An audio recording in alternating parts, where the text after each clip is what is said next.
But please stay inside. It's really for your safety. FPL crews will hopefully be out on the roads soon once conditions allow to get power back up and running. But again, it could take a while, so just bear with them. And we do want to mention, they talked about that powdered milk. In certain areas where there are boil water orders, like in Hollywood, and now Jim Barry mentioned in Davie, you have to take certain precautions before you can mix that water with that powder, just in case. Absolutely. And you had mentioned all the issues with safety as far as going out and examining damage. Obviously, we should not be doing any of that just yet, because it's not safe to do that, but our city officials and some other first responders in specialty vehicles are going out there to examine some damage. And we have Commissioner Francis Suarez from the city of Miami, in fact, my commissioner from my district, joining us now over the phone. Francis, thanks for joining us. I know you now have a report of a second crane that collapsed. Can you tell us where that is and what happened there? Yeah, thanks, Eugene. Yeah, so we went out there to 30th Street, approximately 30th Terrace, and just east of Biscayne in the Edgewater area, and we confirmed that a second crane has fallen, or has, I guess maybe fallen is not the right word, because it's detached from where it's normally positioned. And so what we're doing is assessing the threat to the surrounding buildings. Obviously, it's in a building that's under construction, and slightly to the north of another building that's under construction. So there are a few buildings that are to the south of it, and we're trying to assess any buildings that may be to the west or to the north that could also pose a threat. Obviously, I observed this about an hour ago when the winds were very, very bad, and the conditions were pretty awful. And Commissioner, we know in the days leading up to this storm, the city was well aware of all these cranes. They knew that they could pose a potential risk to the buildings and residents there in that area, to the point where a warning was actually issued to the people who lived in that community. And I remember seeing on social media when a lot of City of Miami residents got those warnings, they said, well, why not bring the cranes down? Why didn't they? Yeah, my understanding is it's regulated by OSHA, and my understanding is it takes some time for them to come down. But the other issue is that the county has tried to implement standards that would make them more resistant to weather of this magnitude. And the developers have sued the county and actually got an 11th Circuit decision overturning the ordinance that would have forced the development community to make these cranes rated to a higher safety level. So that's something that hopefully as a community we can grow from and learn from, and we can implement those higher standards, because if there's not enough time to dismantle them, then they have to be rated to withstand winds that are in excess of 200 miles an hour, because unfortunately we've seen multiple hurricanes in that range.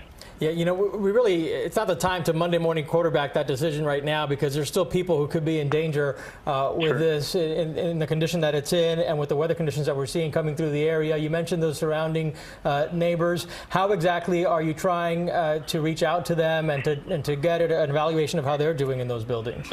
Well, the first thing we're doing is identifying how many buildings could have potentially residents. As was mentioned, all these buildings are in evacuation areas, and so we hope that the residents have heeded those evacuation warnings. And as also was mentioned, and I had the minute that I had heard about the situation with the cranes, I recommended, even before the evacuation orders were given, that anyone that lived in the vicinity of a crane should leave, simply because of the potential danger. But we're identifying what buildings could be affected in terms of whether the crane actually detaches from the structure. And we're trying to notify all the people in those buildings through a variety of different technological resources that we have that geofence and send automatic messages to the cell phones to sort of move to the building, part of the building away from the crane. And this is the second crane collapse we've seen. The first one was on Biscayne and 3rd. I saw some reports that the city was working with a developer, and at one point they were actually going to go out there with the conditions, with the weather conditions as they are. Can you confirm that? Did they actually go out there, and what were they able to do? I was actually out there with them in the armored vehicle the first time for the first crane. And the first thing we wanted to do is just assess exactly what was going on, because we were seeing it from afar. We wanted the building inspector and our fire inspector both to go out there and see, where the counterweight had fallen, what kind of a danger does it pose? Does it pose a projectile danger, or will it fall straight to the ground, so that we could notify anyone who was in the vicinity, to take precautionary measures.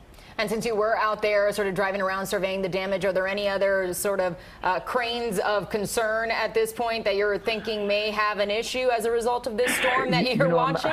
I'm not a structural engineer, so at this point, any crane, if two have gone down or if two have sort of collapsed, then I think all of them should be of concern. And I hope that our residents have heeded the warnings to evacuate those areas for their own safety. And all of them have been of concern, and they've been of concern for several days now for the residents, especially in the coastal communities where a lot of these high rises are going up. Will there be a conversation at some point, I know not right now, but in a few weeks, in a few months, as to how these cranes are put up and how they're built to make sure that it's safe for people around where these cranes are? Look, I think there has to be. I mean, you know, after Andrew, we implemented much stricter building standards, and the development community was not happy about it initially, and they thought that it was going to create some difficulty, you know, in terms of their ability to develop property at a profit.